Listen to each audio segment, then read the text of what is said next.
रोते रहते और हिरणी की उस बच्चे की याद करते करते ही भरत जी महाराज ने अपने प्राण को छोड़ दिया, त्याग दिया। और ऐसा कहा जाता है कि अंतिम समय मरते वक्त जिसको याद किया जाए तो अगला जन्म भी उसी के अनुसार वैसा ही प्राप्त होता है। मरते समय हिरण को याद कर रहे थे तो भरत जी महाराज अगले जन्म में हिरण के रूप में ही हिरण योनि में जन्म लिए, लेकिन जन्म लिए और भरत जी महाराज ने जो अपने पिछले जन्म में पुण्य किए थे, जो भगवान का पूजन किया था, तो हिरण योनि में रहने के बाद भी भरत जी महाराज अपने भजन पूजन को नहीं भूले।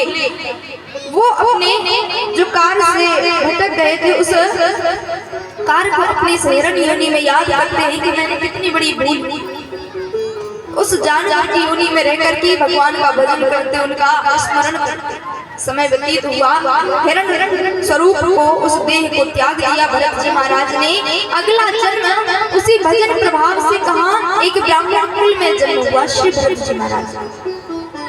एक दिव्य वेद पाठी ब्राह्मण है और उन्हीं के घर में उनके 9 बालक हैं, 9 बेटे हैं और 10वें पुत्र में ये भरत जी का जन्म हुआ। नाम क्या पड़ा? यहाँ ब्राह्मण कुल में भी उनके पिता ने उनका नाम भरत ही रखा, भरत रखा नाम। जैसे ही भरत जी महाराज बड़े होने लगे, उनके 9 बड़े भाई हैं, वो पिता का सहयोग करके काम करने में जिम्मेदारी उठाते हैं। कोई वेद पाठ करता, कोई वेद शास्त्र पढ़ता है, कर्मकांड करता है। लेकिन श्री जड़ भरत जी महाराज कैसे कि बचपन से ही जहाँ जैसा मिल जाता सो खा लेते और घर में एक कोने में पड़े रहते, ना कोई काम, ना पढ़ाई, ना लिखाई, ना किसी से बात करते, ना बोलते। अगर खाने को मिल गया तो ठीक, नहीं तो वैसे ही पड़े रहे। पिता को क्रोध आया जड़ भरत जी के, तो नाम दे दिया कि हे मूर्ख बालक, मैंने तुझे जन्म दिया, बड़ा किया, लेकिन मेरे कुल का नाम क्यों खराब कर रहा है? अरे जिम्मेदारी उठाओ, हम ब्राह्मण कुल में जन्मे हैं तो वेद शास्त्र पढ़ो, इस लायक बनो कि कुछ कर सको, क्योंकि अभी तो मैं तुम्हें खिला पिला रहा हूँ, जब मैं चला जाऊंगा तो तुम किसके सहारे रहोगे? तो नाम था भरत जी का जन्म से भरत, पर पिता ने क्रोध में आके कह दिया कि तेरी बुद्धि जड़ के समान है, इसलिए जा तो जिस आज से जड़ भरत के नाम से।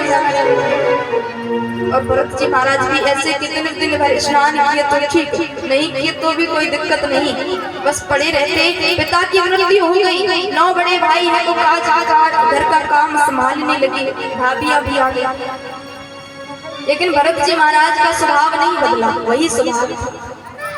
तो बड़े भाइयों ने कहा कि देख भरत, तू घर में कुछ नहीं करता, एक काम कर, ना तो तू पढ़ा लिखा है, तूने पढ़ाई लिखाई की नहीं, ना किसी से कुछ बोलता है, ना कहता है, ना मिलता है, ना जीतता है, बस घर में पड़ा रहता है। एक काम कर, हमारे जो खेत हैं उन खेत में जो फसलें हैं, कम से कम तू जाकर, यहाँ घर पे पड़ा रहता है, वहाँ फसलों की रखवाली कर।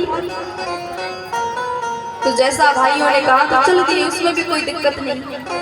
गए और जाकर खेतों में जाकर अपना चारपाई डाल ली और वहीं पर पड़े रहते, भोजन आ जाता सो खा लेते और सोते रहते। ये भी नहीं देखना कि फसलें गैया खा रही है कि कौन खा रहा है। और गैया भी खाने के लिए आए तो बगल बगल के खेतों में वहां से पकड़ के लाते के राम की गैया, राम के खेत खाओ गैया भर भर के, क्योंकि मुझे मिल रहा है, मैं भी चकाचक खाए जा रहा हूँ, आप। 2 दिन बाद भाई मिलने के लिए आया, देखा कह रहे राम राम भरत, तूने ये क्या किया? जब तू घर पे था कम से कम तब तो फसलें सुरक्षित थी, अब तो तूने पूरा बंटा ढार कर दिया, इससे अच्छा तो घर में रहता। खूब डांट फटकार लगाकर भाई चला गया और रात्रि में बढ़िया पलंग पर सोए हैं भरत जी महाराज खा पी के। और उसी समय की बात है कि कुछ डाकू थे जो आदिशक्ति की पूजा करने के लिए एक बलि तलाश में घूम रहे थे। कहीं कहीं ऐसी प्रथाएं हैं, ये डाकू लोग जो होते हैं उनमें ज्यादा होती है, जो माँ काली की पूजा करते हैं, उनके स्वभाव में ये होता है, उनका ये नियम होता है पूजा का।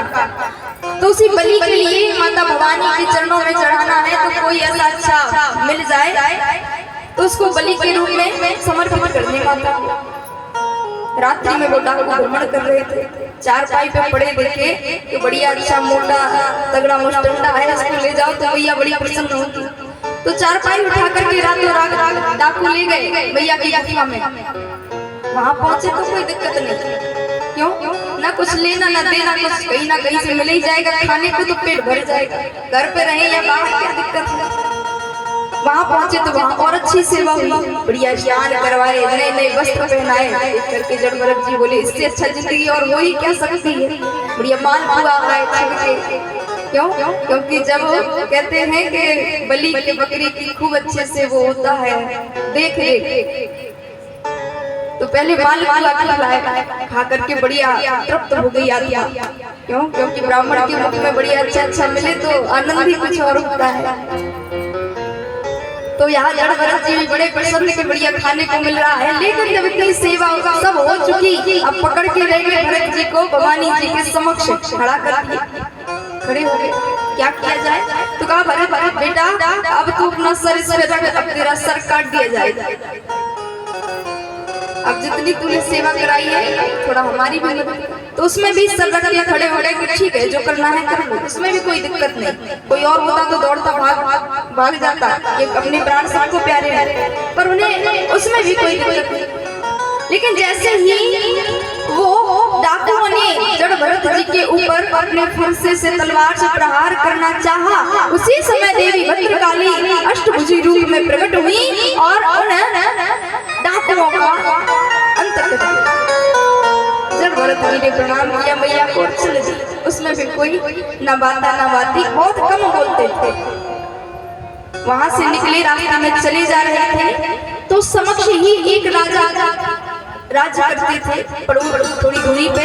तो वो पालकी में सवार होकर के जा रहे थे। वो राजा कहाँ? सत्संग के लिए, बड़े सत्संगी थे, प्रेमी थे सत्संग। तो उनके सेवक पालकी में कंधे पे